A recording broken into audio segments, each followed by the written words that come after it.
MSGP Server allows sending SMS without DLT service.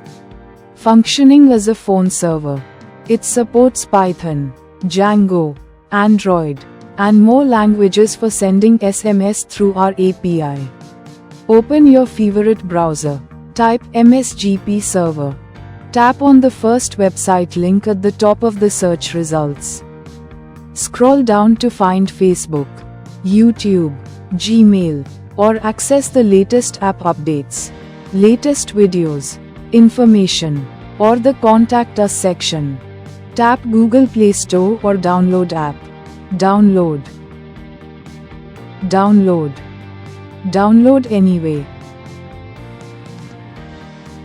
Open.